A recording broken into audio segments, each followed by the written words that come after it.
What's going on, everyone? This is Mitch. Hope you all are having a great morning so far.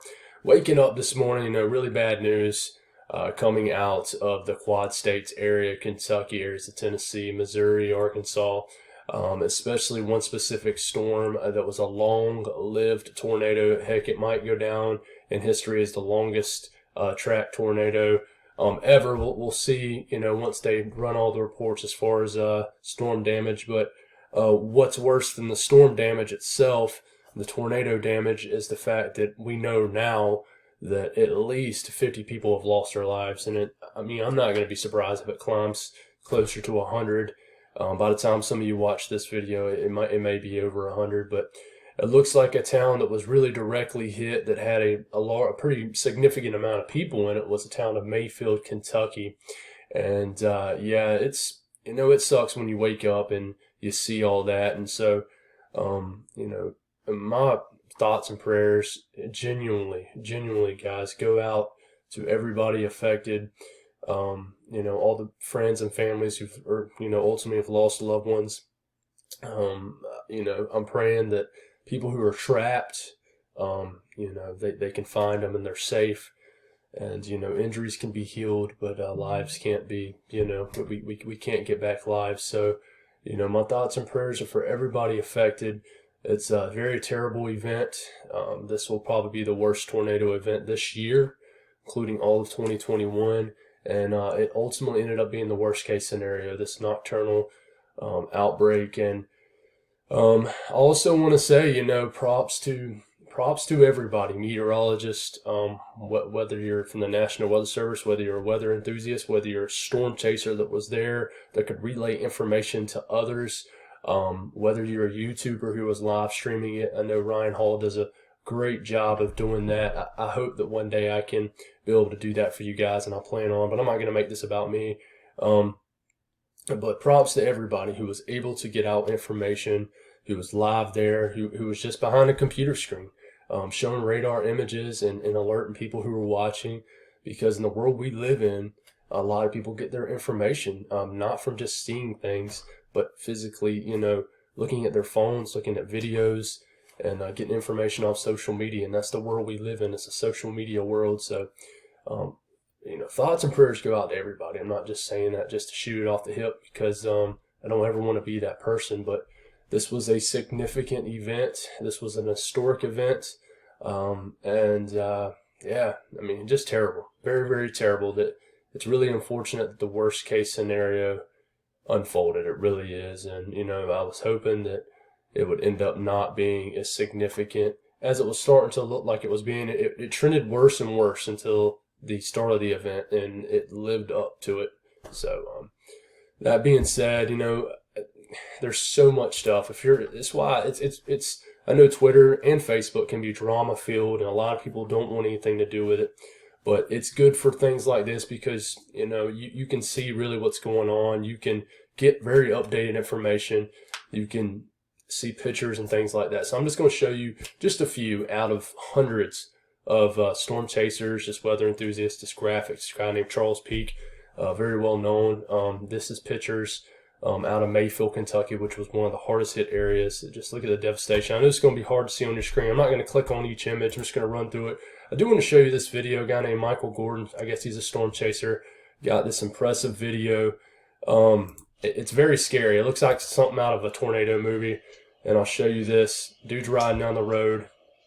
And, you can see the flashes of light here, lighting up this tornado right here. And very scary. And it's going to be hard to see on your screen, but you can hear it. There's an inflow going into the tornado. And this tornado looks like it's several miles away. Not several miles, but a few miles away. And that is a wedge. It's what we call a wedge tornado. That's probably EF3, EF4, maybe EF5 tornado. It's a big deal. We won't know the ratings and stuff, for a while. But that's about as good of a video as you're going to get in the middle in nighttime when it comes to tornado events. And a lot of people got some crazy footage, but Julie Dolan out of the Quad States area. This is Mayfield, Kentucky. At least 50 people killed. I think there was an Amazon warehouse that collapsed, and there was a candle factory. It says 100 people working in a cam factory in Mayfield overnight when the roof collapsed, killing dozens of people. And it's just just terrible. It really is, guys. And you're gonna wake up to a lot of information on this. It's gonna be on the news. And this was an historic tornado outbreak and very significant. So, I'll reiterate again, we need to pray for them people. If you're not a person who prays, just thoughts and prayers. So it's very, very disheartening what happened, and before we get going, I'm going to talk about the weekend forecast, but, to me, and this isn't a shot at anybody, but the general public, and I understand not everybody has a passion for the weather. I get it. I totally do. But the general public tends to not take weather serious until it's directly affecting them. And that's not the mindset to have. It's not really the mindset to have on anything. Weather's serious, and, you look from the outside looking in, you're saying, well, dang, that's terrible. They got hit by a tornado. That could be you. I mean, it really could. And so you need to take it serious. You need to know how to look at a radar. It's very, I'm not going to sit here and say it's very simple, because it's simple for me. It's not simple for everybody, but it's very simple to learn. I will mention that. And there's an incredible app called Radar Scope. There's Radar Omega, which I don't know much about, but I use Radar Scope. It's $10 a year, not a month, a year. You can plug in your address in it, and it's very easy to read. It really is, and it gives you all the alerts.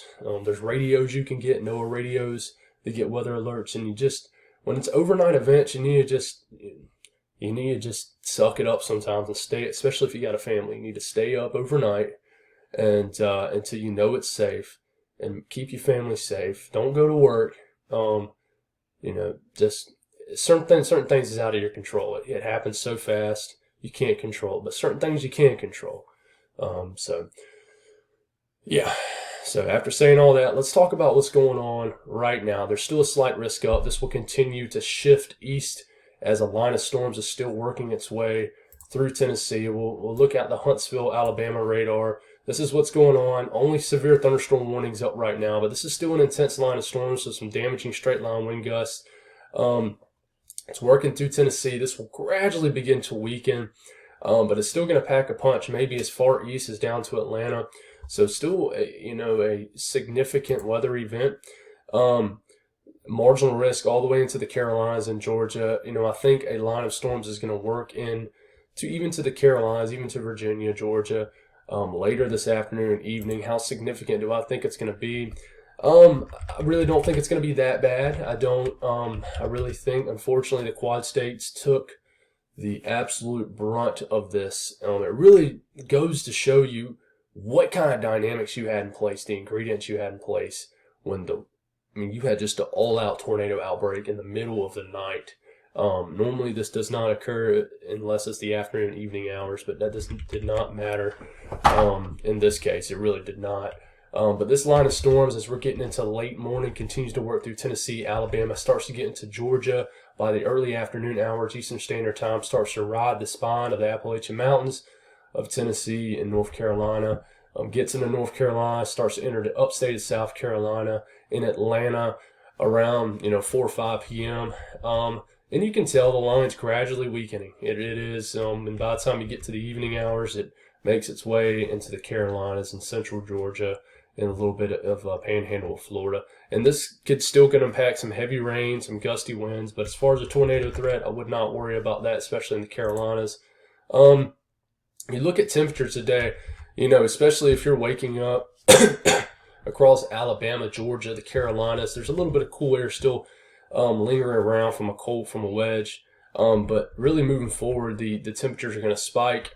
They're going to rise big time across Georgia and the Carolinas into the 70s today. And you can obviously see where the cold front is. Cold air, this is a pretty sharp cold front that's going to bring in some, make for a pretty chilly day Sunday. This will move through overnight hours into the evening hours, just depending on where you are. As far as dew points, guys, I can't stress this enough. This was a big ingredient to this severe weather outbreak. There is so much humid air across the southeast. So it is not just going to be warm today, but it's not going to feel like a crisp fall day. It's going to feel like a spring day that's going to have severe weather to it. It's going to be humid. You're going to sweat if you're doing yard work, especially if that sun comes out and you're moving around a lot. But you can tell where the cold front is, where the dividing boundary between dry air and moist air is. And this is a big time dividing air mass. But today it's going to be very humid across the southeast. And some, depending on where you are from west to east, you're going to get some storms. More broader look as we're getting into today. This line of storms is really just going to be some rain showers up here in the northeast and mid-Atlantic, but as you can tell, it's moving into the area, moves on through. As far as tomorrow, I really think this is around high temperatures around tomorrow.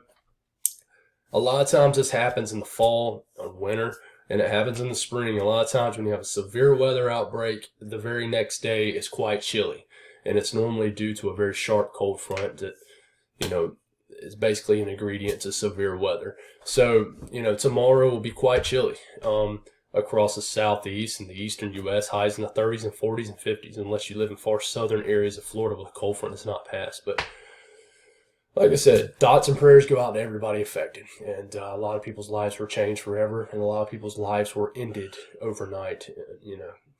It's very sad. It really is. So, tonight, I'll have you an update on what it looks like going forward once we pass this event, and what it looks like for the middle to latter part of December. I'll have you a forecast on that and my thinkings on that as I see a big-time warm-up coming for this coming week, especially the latter part of the week. But I also see the potential for a big-time pattern change as we get into Christmas week. But we'll talk about that tonight. Y'all stay safe today. Heart goes out to everybody cleaning up today. Appreciate everybody who did the work they did with getting the message out on the bad weather and things like that. But y'all have a good day. Keep the folks out there in your prayers for sure. God bless everybody.